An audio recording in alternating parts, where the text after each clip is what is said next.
dia menolak perasaan seseorang itu cara yang baik, tapi tetap juga yang melakukan tu dia macam rasa Diana ni menghina dia, sehingga membuatkan dia menyihir si Diana ni. Dalam masa 5 minit, nombor tadi tu dia balas, "Aku dah ada dekat rumah kau."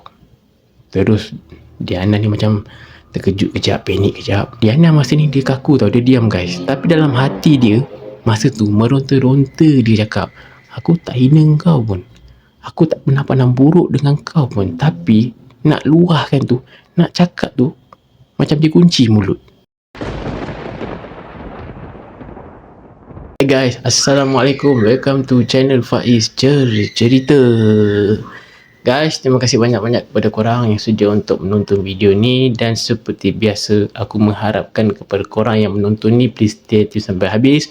Buat yang baru mengenali Faiz Cerita, salam perkenalan. Dan kepada korang yang belum lagi subscribe, aku mohon guys, support daripada korang untuk bantu menyokong Faiz Cerita. Hanya dengan subscribe, like, share dan jangan lupa untuk klik button notification.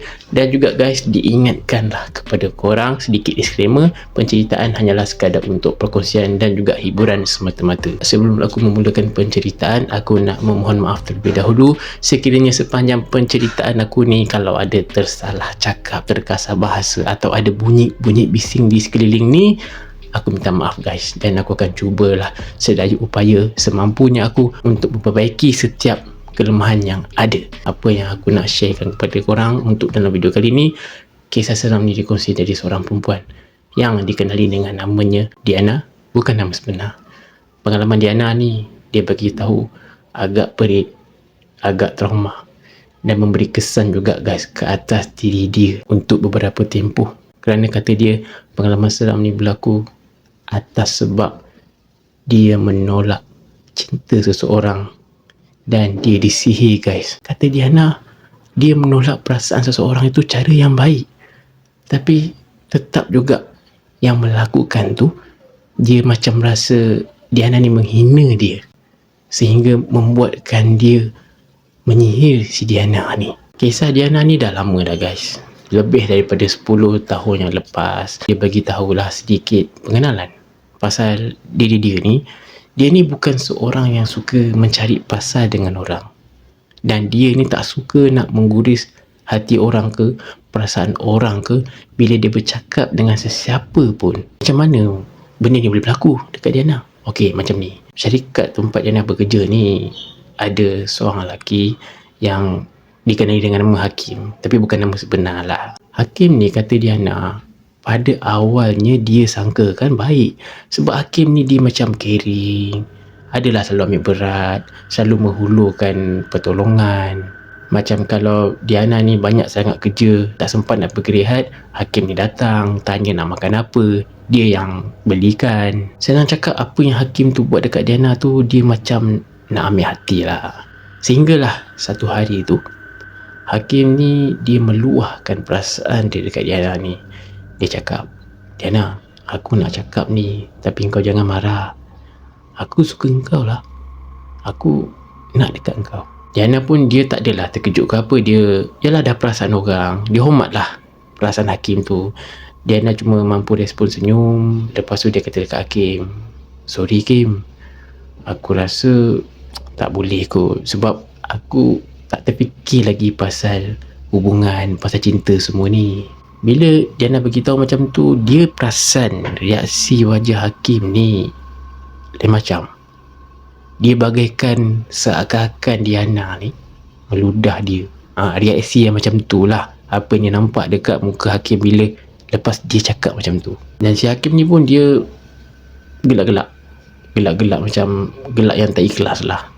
Lepas tu dia cakap dekat Diana ni, "Kau ingat kau cantik sangat ke?"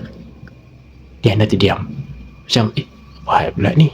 Mengejutkan Diana, Hakim cakap dekat dia, "Tak apalah Diana, tak apalah, tapi engkau akan menyesal nanti." Diana terkejut, tapi dia rasa macam dia tak ambil serius sangat. Mungkin ialah orang tengah marah, mungkin juga dia bergurau ke apa ke, jadi dia tak ambil pot sangat lah apa yang Hakim cakap tu. Dan Hakim ni pun dia pun beredar lah daripada tempat kerja Diana tu dalam 3-4 langkah dia nak jalan tu, Diana perasan Hakim macam ada terkumat kamik something, macam tak tahu benda, tapi memang Diana dengar lah. Tak lama kemudian juga lepas tu, Diana rasa dekat belakang tengkuk dia ni macam ada angin sejuk je. Tapi Diana tak fikir yang bukan-bukan lah. Entahlah. Diana ni juga, dia ada menyewa satu rumah ni. Dia duduk seorang-seorang, dan rutin dia bila dia balik daripada kerja memang dia balik mandi, makan, tengok-tengok telefon. Pada malam tu juga bila dia tengah tengok-tengok telefon tu, dia dapat satu mesej daripada nombor yang dia tak kenal. Mesej tu bertulis, "Kau yang pilih cara ni, kau akan susah." Diana macam, siapa pula ni? Dia pun reply lah, "Siapa ni?" Lepas tu tak ada respon. Dia reply lagi, "Siapa ni?" Sebab dia nak pastikan lah siapa ni kan. Dia fikir, mungkin salah nombor kot. Dalam masa 5 minit, nombor tadi tu dia balas, "Aku dah ada dekat rumah kau."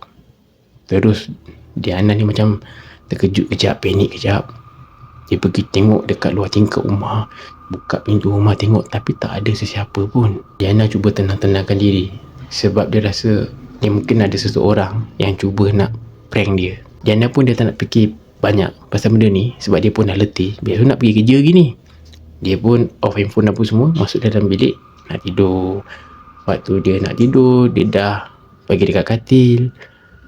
Tiba-tiba ada satu bau yang kurang menyenangkan. Bau kemenyan. Kuat pula tu. Bau tu datangnya macam dari dalam bilik tidur dia. Sedangkan benda tu tak ada dalam bilik tidur dia dan dia tak pernah guna. Tapi punyalah kuat. Tapi dia nak fikir macam mungkin daripada luar kot. Dia nak sedapkan hati dia lah. Tak naklah fikir benda yang menakutkan. Dah lah dia nak tidur. Jadi dia abaikan lah. Keesokannya, Diana ni pergi kerja macam biasa guys. Tapi rasa lain. Badan dia rasa berat, rasa lesu, macam ada yang tak kena. So dia pergi bilik air tau, untuk dia segarkan diri, dia basuh muka. Dan dekat dalam bilik air tu ada cermin. Lepas dia dah basuh muka kan, dia nampak dekat cermin depan mata dia ni ada rambut lebih kat bahu dia. Sedangkan rambut dia sampai sini je masa tu dia kata. Tiba-tiba ada terlebih pula. Muka dia terperanjat tu. Dia pusing, tengok kiri kanan, tengok tak ada sesiapa. Dan dia tengok dekat sini, tak ada apa-apa. Tapi bila dia pandang balik dekat cermin tu, ada rambut tu, segumpal rambut lebih. Tapi guys, bila dia perhatikan betul-betul, dalam takut-takut dia tu, dia tengok dekat-dekat, bukan rambut, tapi dia macam benang warna hitam yang memang bergumpal. Masalahnya, benda tu dia nampak bila dalam cermin tu je. Tapi bila dia tengok dekat macam ni, tak ada. Dan dia tepuk-tepuk macam ni, memang tak ada. Diana dah mula rasa sedikit tak sedap hati. Dia tutup mata dia, dia tenang-tenangkan diri. Dia baca ayat kursi dalam hati dia. Dan bila dia buka mata guys, dia nampak cermin depan dia ni ada retak-retak sikit. Tak tahulah itu pandangan dia ke apa ke. Tak tahulah halusinasi dia ke, dia rasa macam tu. Tapi lepas dia baca ayat kursi dalam hati tu dan dia tengok balik, cermin tu memang ada crack. Tak semena-menanya ada. Padahal Diana tak sentuh pun cermin tu. Dan dia pun keluar daripada bilik air tu, pergi ke terus tempat duduk dia ni. Si Hakim tu pun pergi dekat Diana ni. Dia datang, lepas tu dia senyum dekat Diana ni. Dan senyuman tu Diana masih ingat lagi, satu senyuman yang sinis tau, menakutkan senyum tu. Hakim ni cakap dekat Diana, "Kau apa besar Diana? Kau nampak penat?" Diana pun cakap dengan Hakim, tak ada apa, aku okey je, biasalah, kerja banyak lah, kadang-kadang memang terasa penat sikit." Part yang menakutkan juga, Hakim ni dia tunduk sikitkan kepala dia macam nak dekat dengan Diana ni. Dia cakap, "Kau dah mula nampak kan?" Diana masa ni dia spontan tau. Dia berdiri, lepas tu dia tinggikan suara dia. Dia cakap, "Kau buat apa dekat aku ni?" Dan Hakim punya respon pun dia buat muka pelik. Macam, Aku buat apa? Apa kau cakap ni?" Diana memang dah rasa tak boleh kontrol dah kat masa ni. Dia dah rasa macam nak menjerit. Tapi dia fikirkan orang sekeliling lah. Takut nanti orang sekeliling ni, staff-staff lain ni fikir apa pula. Sebelum Hakim beredar daripada Diana tu, dia cakap dengan Diana, aku ni tak suka orang hina aku. Diana masa ni dia kaku tau, dia diam guys. Tapi dalam hati dia masa tu meronta-ronta, dia cakap, aku tak hina kau pun, aku tak pernah pandang buruk dengan kau pun, tapi nak luahkan tu, nak cakap tu, macam dia kunci mulut. Hakim ni pun dia beredar lah dari situ. Tapi Diana dalam keadaan yang macam menggigil-gigil lah. Tak tahulah menggigil sebab takut ke marah ke, dia pun tak pasti. Pada hari tu Diana balik rumah awal, dan pada malam tu dia kuncilah semua pintu, tingkap, dan lampu dalam rumah tu semua dia buka, biarkan terang. Dan dia pun bacalah surah-surah apa yang dia tahu sebagai pelindung. Dalam pukul berapa tu tak ingat. Dia masuk bilik tidur. Apa yang dia cakap ni, dia kata ini adalah real. Dia duduk atas katil, nak relax kejap, dia nak tidur. Dan entah macam mana, tak tahu datang lah daripada mana, dekat depan mata dia ni, kat lantai dalam bilik tidur tu ada air bertakung, macam leaking tau. Macam, yalah, air leaking daripada atas, tapi bila tengok tak ada apa-apa bocor. Tapi macam mana bila datangnya ada bertakung air ni, sedangkan tak ada tumpah apa-apa pun. Pelik. Dan dia pun tenung je air tu guys, tak mampu nak buat apa tau, tenung je. Dan dia perasan dari ekor mata dia, selimut atas katil tu macam ada yang ditarik jatuh daripada katil. Real guys. Dia tu macam terkejut lah, tak tahu nak buat apa dia ni, memang jam. Dan ini adalah momen yang paling menakutkan juga. Masa dah jadi benda macam tu, dia nak capai handphone, nak call kawan dia, nak minta tolong. Waktu dia ambil phone tu, dia nak call kawan dia, dekat skrin, dekat menu utama ada gambar dia tu waktu tu yang masa tengah duduk atas katil tu. Dan belakang dia tu ada satu sosok perempuan tua, rambut panjang, yang memang muka dia dekat gila dengan belakang Diana ni. Diana tu menjerit lah. Habis telefon jatuh, dia pun terus pusing, tengok kiri kanan, tengok belakang, tengok sekeliling dalam bilik semua. Tapi memang tak ada apa-apa. Dalam takut-takut tu, dia kuatkan gigi dia, capai balik handphone jatuh tu, nak call siapa-siapa lah. Dan dia tengok dekat skrin tu ada lagi gambar dia, tapi sosok tu dah tak ada. Dan handphone masa tu pun macam entahlah, time tu pula tak berfungsi guys. Apa yang dia nak mampu buat, dia kata dia tak dia nak fikir apa, dia siap-siap, dia keluar daripada rumah tu kejap, sebab dia fikir mungkin tu adalah cara yang terbaik. Dia pergi kedai mamak guys, sebab yelah tempat tu bising, ramai orang, jadi kurang rasa takut. Duduk, dia pesan air. Dan dia rasa benda ni kalau dia cerita kat asal siapa pun tak tahulah orang nak percaya ke tidak, sebab dia nampak orang-orang yang ada kat kedai mamak tu semua tak ada muka. Itu yang Diana lalui, tak ada muka. Pelik lah sekeliling dia ni semua. Diana banyak kali gosok-gosok mata dia nak pastikan sama je. Pelayan tu pun datang hantar air, letak atas meja. Dia order air teh ais, tapi dia tak nampak air tu macam teh ais. Dia nampak air tu warna hitam, macam ada ketulan-ketulan.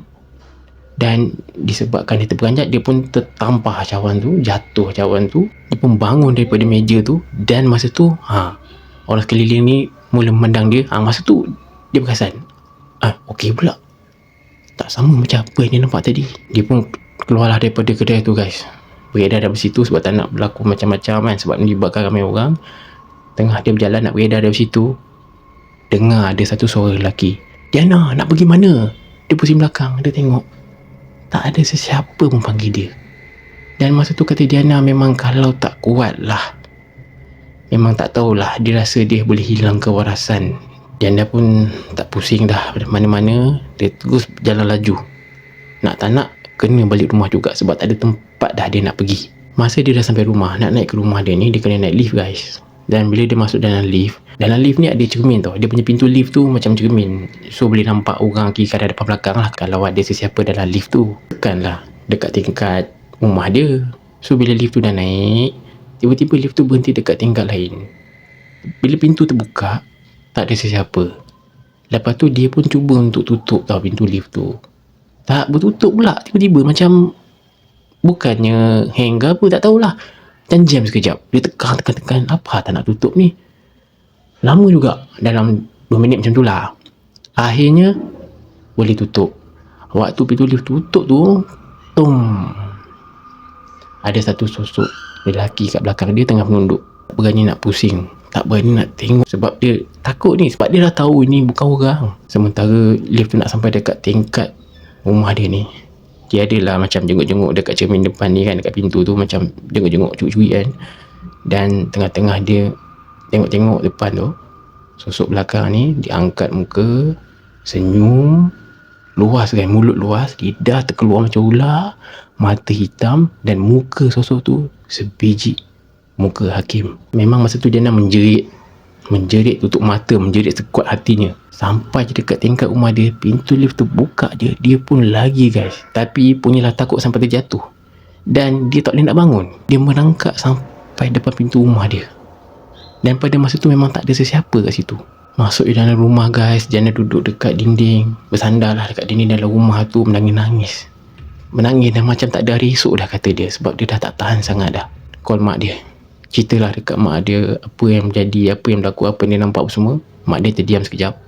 Lepas tu mak dia tanya, Diana, mak nak tanya tapi kau kena jujur, engkau ada buat siapa-siapa terasa hati tak? Diana pun ceritalah dekat mak dia yang lah dia seorang lelaki, Hakim pula, meluahkan perasaan. Dan Diana terpaksa tolak, tapi tolak cara yang baik lah, gini apa semua tu.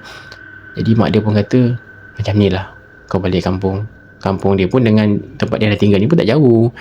So mak dia suruh balik, jumpa dengan seorang ustaz. Ustaz ni nama dia Ustaz Rahman. So Diana pun, yelah keesokannya tu pun balik, terus jumpa dengan Ustaz Rahman ni untuk dia, yelah, check lah apa yang tak kena. Ustaz Rahman ni dia tanya dengan Diana, awak ada terima apa-apa barang ke hadiah tak daripada lelaki tu? Diana cakap dengan Ustaz tu, tak ada Ustaz, tapi dia macam teringat sebelum Hakim nak meluahkan perasaan tu, sebelum beberapa hari dia nak meluahkan perasaan tu lah kan, Hakim ada bagi dia mineral water.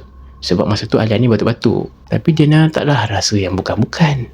Yalah biasalah kan, mineral water je pun. Ustaz pun macam okey, macam Ustaz tu dah tahulah kan apa puncanya tu. Okey lah, dia pun suruh Diana dia duduk, dia ruqyah lah, baca surah, baca doa sambil tangannya letak atas kepala Diana ni. Dan Diana bagi tahu masa proses rawatan tu, lepas Ustaz tu baca, dia terus muntah. Satu muntah lendir berwarna hitam dan busuk. Dan lendir yang dia muntahkan tu guys, pekat, memang likat gila. Dan Ustaz tu baca, bila makin kuat juga si Diana ni menjerit masa tu, sampai buatkan badan Diana masa tu dia rasa panas sejuk. Lepas tu dia tak ingat dah, dia kata dia pingsan. Sedar-sedar je ada ustaz apa semua tu, ustaz tu pun tu cakap kat dia, awak macam mana? Awak pingsan. Lepas tu ustaz tu adalah cerita apa-apa yang berlaku. Dan ustaz tu ada bagi tahu, Diana masih ingat lagi, ustaz tu cakap ada benda yang marah, tapi tak apa, untuk sementara ni awak dah pulih sikit dah, jangan risau. Diana pun macam lega sikit lah ustaz tu cakap macam tu kan, sebab dia pun masa tu ada rasa ringan sikit. Tapi pada hari tu dia tak balik rumah, dia duduk rumah mak dia, tidur rumah mak dia, dan mak dia yang temankan dia tidur. Yelah sebab jadi macam tu kan. Dan pada malam tu dalam pukul 2 pagi kot tak silap, Diana ada dengar bunyi orang mengetuk tingkap bilik. Tok tok tok. Dia pun ngintai lah, buka langsir. Rumah mak Diana tu guys, depan dia tu jalan raya. Kalau malam memang gelap, tapi ada lampu-lampu jalan. Waktu dia buka langsir tu, dia nampak ada Hakim berdiri dekat bawah lampu jalan tu. Memang Diana terkejut lah. Dia macam, apa sebab pula si Hakim ada kat sini? Macam mana dia tahu rumah mak Diana ni? Sedangkan Diana tak pernah bagi tahu sesiapa pun, apatah lagi dia. Diana terus tutup langsir sebab takut lah. Dan tak lama kemudian juga, lepas dia tutup langsir tu, Diana dengar suara lelaki panggil nama dia, Diana. Masalahnya Diana beritahu dia takut, tapi dia nak pastikannya pasal dia mintai lagi. Dia buka langsir tu sikit. Waktu dia buka tu, dia nampak satu sosok tinggi, hitam, kurus, kuku panjang.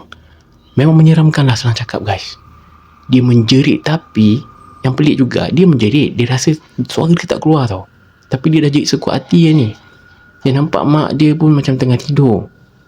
Lepas tu senang cakap, entah macam mana dalam keadaan macam tu, Dia pun tak ingat, dia rebah lah. Sedar-sedarnya dia ada kat orang tamu guys. Ada ustaz, ada mak dia. Dia pun tanyalah, "Ustaz ni mak, apa yang jadi ni?" Mak dia bagi tahu, "Engkau menjerit kuat sangat. Apa yang kau nampak sampai jiran-jiran kita semua dengar." Dan lepas dia rebah tu, mak dia terus panggil ustaz untuk datang rumah lah. Ustaz tu pun buat rawatan penuh dekat Diana ni selama 3 hari berturut-turut. Keadaan Diana waktu dia disihir ni, dia punya diri memang berubah. Dia kurus, dia nampak lesu, muka dia pucat. Lama kelamaan, alhamdulillah, Diana dah pulih, dia dah bebas daripada gangguan sihir tu. Lepas dia dah bebas daripada gangguan tu, dia terus guys tukar nombor telefon, tukar tempat kerja, tukar tempat tinggal. Sebab tak nak dia kena mengenal lagi dengan hakim tu, dia tak nak tengok pun. Memang okey lah, alhamdulillah. Dia kata lepas tu dah tak ada apa-apa masalah. Cuma ada sedikit rasa fobia dan trauma. Sekadar macam pesanan dia nak sharingkan kepada kita semua. Kalau macam kita tak suka dengan sesiapa, tak ada perasaan ke apa-apa dengan sesiapa, terutama soal cinta ni, kita kena menolak cara yang baik-baik lah. Tapi yang peliknya kata Diana, apa yang dia beritahu kat hakim tu cara yang elok lah. Tapi tetap dia kena dengan benda macam ni. Tak tahulah kan penerimaan seseorang tu macam mana. Tapi sebaik-baiknya kalau sesiapa yang meluahkan perasaan tak suka, cakap je elok-elok. So guys, itulah fokusan kisah seram untuk dalam video kali ni pasal kisah Diana ni. Kalau korang nak kongsikan apa-apa pengalaman, nak nilaikan, nak bagi pendapat, korang boleh drop komen korang di ruangan komen di bawah. Terima kasih banyak-banyak guys sebab sudi untuk menonton video ni. Minta maaf jika ada salah silap, jika ada tersalah cakap, terkasar bahasa. Kalau ada bunyi-bunyi bising yang memberi korang tak selesa, aku mohon maaf banyak-banyak guys. Dan teruskan support Faiz Cerita guys. Kalau korang nak kongsikan kisah seram korang, korang boleh DM je di Faiz Cerita atau email kan. So teruskan menyokong Faiz Cerita kerana aku perlukan sokongan daripada korang guys. Terima kasih sekali lagi sebab sudi untuk menonton. So guys, please stay tune untuk next video. Stay tune support Faiz Cerita. Sekian dari Faiz Cerita. Meremang sampai pagi. Assalamualaikum.